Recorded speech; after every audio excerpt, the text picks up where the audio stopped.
Recently, the parents of the late Punjabi singer Sidhu Moosewala have been blessed with a baby boy via IVF procedure.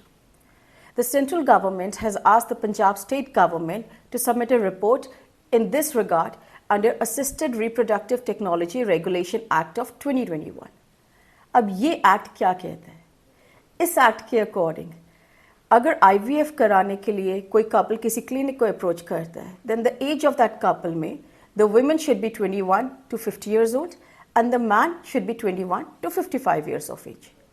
अगर इस age group में आप fall नहीं कर रहे हो, then the clinic doing your IVF will be held responsible for the contravention of the act.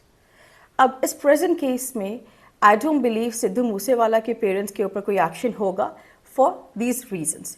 First, as per some media reports उन्होंने ये प्रोसीजर आउटसाइड इंडिया कराया है. If that's the true fact then definitely ये act उन पर apply नहीं होगा because this act is for India and not for outside India. However, let's just assume for the sake of clarity कि ये procedure उन्हें अगर इंडिया में कराया है तब वो क्यों सेफ है.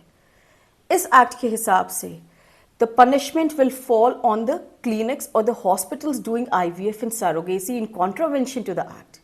So in this case, the patient, which were the parents of Sidhu Moosewala, वो क्लिनिक नहीं है, वो क्लिनिक के पेशेंट्स हैं.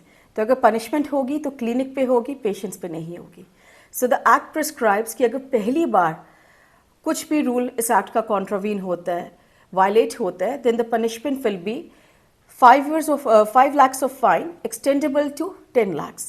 एंड अगर सेकेंड टाइम कोई क्लिनिक कॉन्ट्रावीन करती है देन क्लिनिक को और डॉक्टर्स रिस्पॉन्सिबल को 3 years की जेल हो सकती है which can extend to 8 years and fine अब 10 lakhs से 20 lakhs तक होगा. So in short they are safe. Thank you.